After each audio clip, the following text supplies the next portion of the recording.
early days of Operation Enduring Freedom, when U.S. soldiers arrived as some of the first boots on the ground, they took critical steps in what is known today as America's longest war. They set out to capture those responsible for the attacks of 9/11 and to help this land become a safer place. It's been 14 years since Afghanistan became a necessary part of American vocabulary. For tens of thousands of U.S. and coalition service members, Afghanistan is now a permanent part of their psyche. For millions of Afghans, the last 14 years represents dramatic change in their lives, their culture, and for the future. I think the American people ought to know they've made a big difference here. People ask me, is it worth it? I tell them absolutely. And if you take a look at any of the measurable statistics, whether it's roads, cell phones, life expectancy, people in school, teachers, jobs, on, those numbers continue to go up. And without security and without the sacrifice of our men and women, wouldn't have been there. General John Campbell says his time in Operation Enduring Freedom, like that of many others, set the stage for the follow-on mission, Resolute Support. He acknowledges the changes that have taken place over the years in Afghanistan are dramatic. Afghans today are partners working with U.S. and coalition forces to secure their land, moving forward a little more every day, away from the grasp of insurgents and closer to long-term stability. They have taken on this fight. I mean, they own the security of their country. It's time for them to do that. They're ready. They've done that. They've been in the lead for the last 2 fighting seasons. They have it for this upcoming fighting season. They continue to need the coalition's help in many areas. The mission of Resolute Support is to train, advise, assist Afghan National Defense Security Forces, like these military police. What's the point? Right now, this is if they're taking contact from the left or the right. So it allows them, right when they take contact, to orient on it, provides specifier, then get in the prone so they're in cover, and then that allows them to search for the enemy and then attack onto them. The enemy is primarily the Taliban, with its rockets, suicide bombers, and IEDs. The Afghan soldiers, part of the Afghan Military Police Command, are tasked with the security of a nearby prison and the surrounding area. The Marines are part of a bigger task force with a code name Solid. The Afghans obviously still have a long way to go. It still remains a huge task as a country and as security forces that are going to respond to our continued involvement, and they're going to need a lot of help for many years to come. But they're definitely on the right trajectory. We have another formation called the wedge, where one thing I'm very impressed with is their willingness to receive help, their willingness to learn, their willingness to get better every day, and that's the first battle that you have to overcome. Right, left, front, or rear. Lieutenant Colonel Zach Miller commands Task Force Solid, a joint and coalition military presence 1,700 strong, primarily composed of soldiers from the republics of Czech and Georgia. We're responsible for all of the security on Bagram Airfield, the perimeter, the entry control points, but more importantly, we're responsible for the security outside of the airfield. Bagram Airfield remains as the largest U.S. military installation in the country. Drawdown since the end of Operation Enduring Freedom has made its mark, but Bagram still has significant strategic value to the coalition and to its enemies. Lots of rockets, IEDs out in the ground defense area around Bagram. We've had a couple RPGs shot at helicopters. We've been direct fire attacks a couple times since we've been here. It's still an area of active hostilities. Yeah, the threat's always present.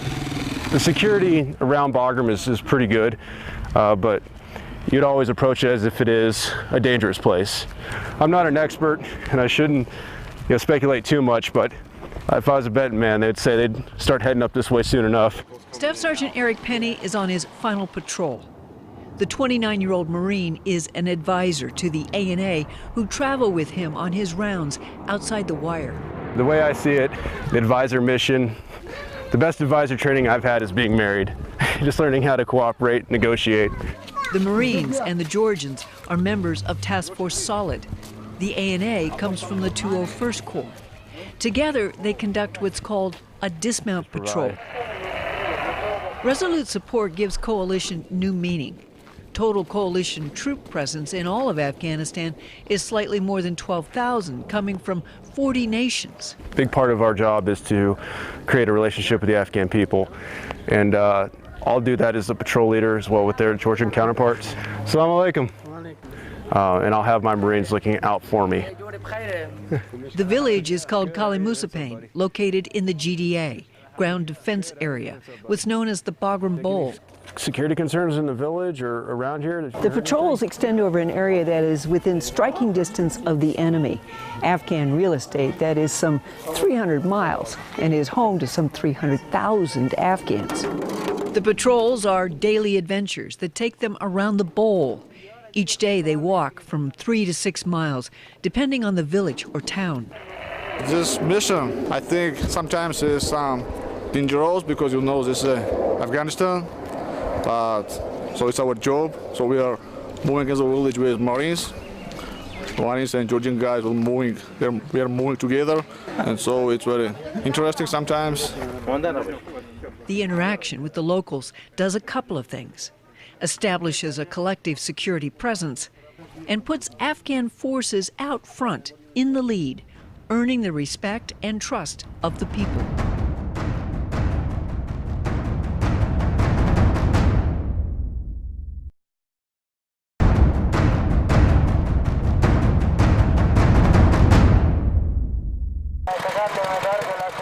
We need the cooperation of people. We want to already should have the trust of the people to this their security forces. Interior Minister ul-Haq Ulumi is a member of the Afghan government. He says it's time for Afghan security forces, to include his own police, to own the fight. Not give a chance for the insurgency and other to do something. The police 24 hours, day and night, summer and winter, should be ready for that to do their job is the best. If 1 second we not care about the people, will be something that the insurgency is doing. The minister and his colleagues are gathered for a demonstration of the MD-530, the warrior version. A close air attack helicopter, the MD-530 is a multi-purpose armed aircraft that gives the Afghan Air Force a serious fighting edge.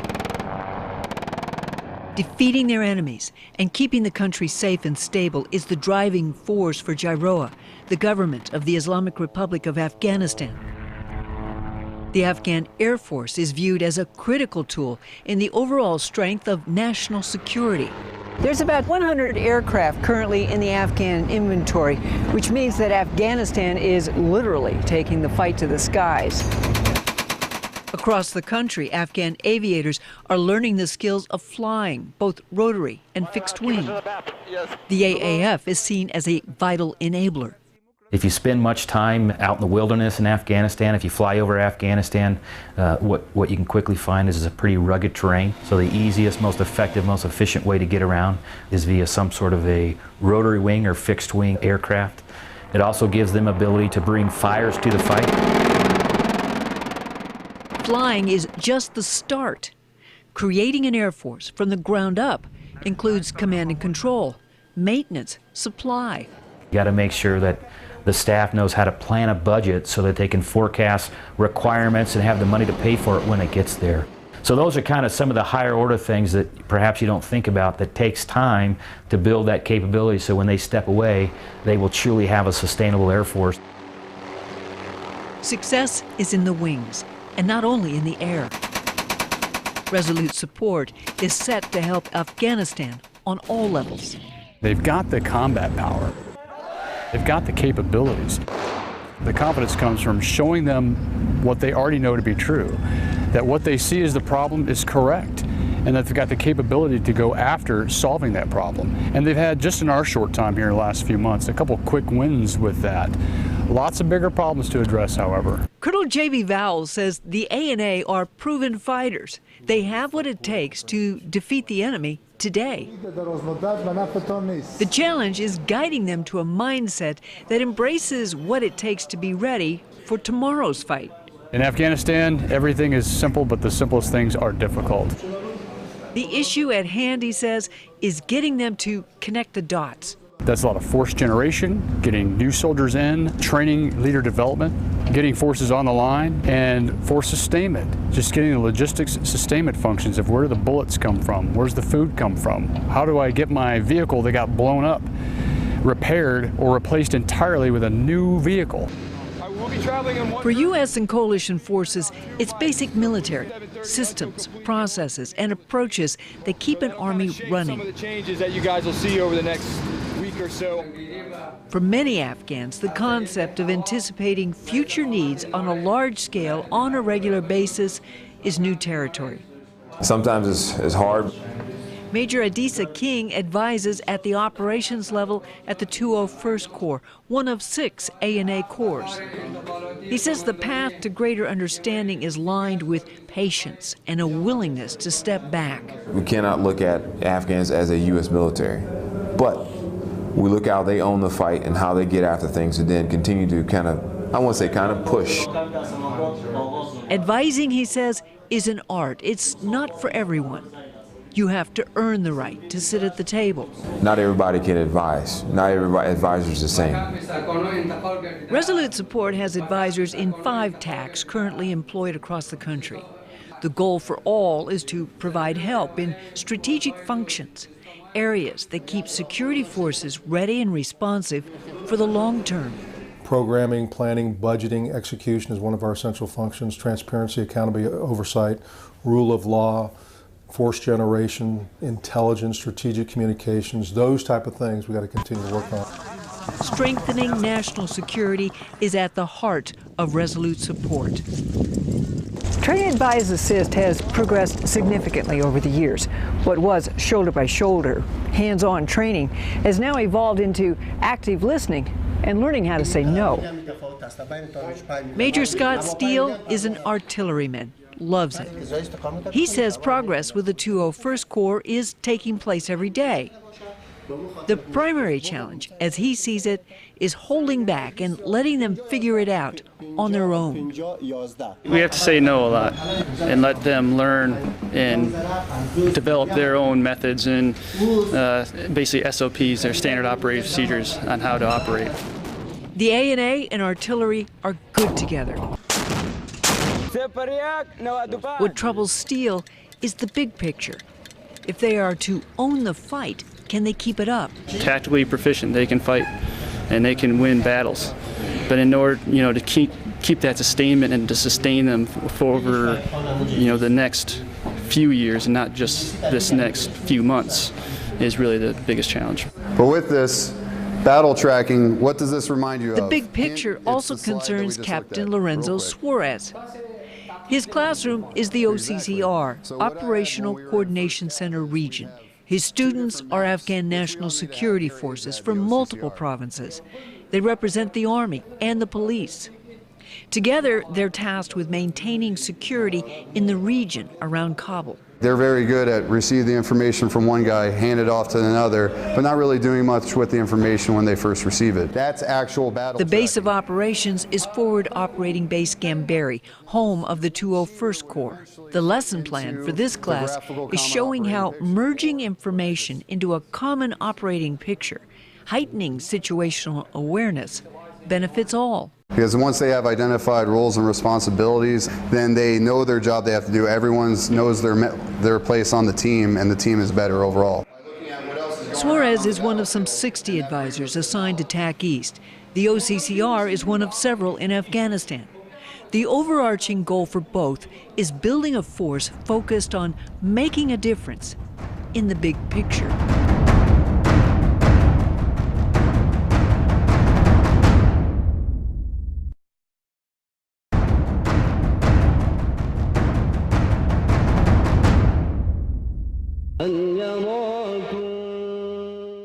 The landscape for the Train, Advise, Assist mission is Afghanistan itself. With a population of almost 33 million, recent studies report an increase in economic development, improvements in the lives of women. General living conditions are on the rise, and there is a reawakening of education. This village school is part of a growing presence of learning institutions throughout the country. After years of living in a world where schools were not allowed, Afghans are eagerly sending their children back to school. The courses are basic, the setting is austere, but school is back in session. We're told girls are present, but cultural sensitivities restrict getting pictures of them. We are assured, however, that everyone, boys and girls, get all that school has to offer. We don't have mathematics subject teachers, and we don't have chemistry subject. In this section we have problems. Teachers have been promised, but it's not clear when they will arrive. In the meantime, the thirst for knowledge is growing. Danger still exists, but these children will be some of the first to grow up without the constant horror of war in more than 40 years. Afghan people want the same things we do. They want a roof over their head, they want to be able to provide for the family, they want a job. The Taliban don't offer that. What they have now is a national unity government that is a willing partner as they look toward the future. President Ghani is going after corruption. He is a commander-in-chief. He's taken the Afghan security forces underneath his wing. He's looking forward to moving forward and making sure that Afghanistan is a stable, secure environment. Evidence of enduring security and stability are taking shape daily. Here at the new Afghan Ministry of Defense, the construction is almost done. It's down to the finishing touches. What would the capacity be, Mark? Major General Todd Semonite says this building represents a lot to the people of Afghanistan and to the international community. We're doing the right thing here for the Afghans. We're doing the right things for the taxpayers and the right things for the people that are going to own these kind of buildings over here. So it really is important. Semonite commands CSTC-A, Combined Security Transition Command Afghanistan, a Resolute Support organization tasked with oversight of international donor funds of $5.4 billion. Buildings are just part of the bigger picture. It's not about guns and ammo. It's not about just continuing that a soldier has the ability to fight the war. It's much, much more about systems and processes. Stretching this money so we can get the best value out of those funds, and also at the same time build a development of the capacity to be able to continue to program for the future. When finished, the new MOD will consolidate Afghan Army headquarters, currently spread out in some 20 different sites. The point is that armies just aren't about fighting wars. Armies are about, if anything else, representing what the country stands for. The merge will position the ANA with stronger leadership, more effective use of resources, and continued development of capabilities. Indicators of investment seen as constructive by the people and the international community. The point maybe is something to be able to solidify, some type of a capability to be able to really let the whole Army leadership know that the international community stands behind them. We stand behind their Army, we stand behind this country, and we're here. The main task was establishing a secure environment in the BGDA by conducting counter-IDF. The investment in Afghanistan is substantial. Over the last 14 years, numerous nations from around the world have contributed troops and money in a global effort to eliminate Afghanistan as a breeding ground for terrorism. These soldiers have executed 750 patrols. So the average Czech soldier in front of you spent more than 1,000 hours outside of the wire. I do think about that. I think the question that I normally ask myself, what can I add to the mission that U.S. and the coalition are doing together? Colonel Giovanni Francini says being part of Resolute Support is a demonstration of the continued commitment of NATO and his homeland of Italy. The whole purpose of being here, the whole purpose of having a nation like Italy sending his own personnel here is to support that final land. So having a nation like Afghanistan being kind of an example, a positive example for future mission like this one. Francini works with TAAC-Air.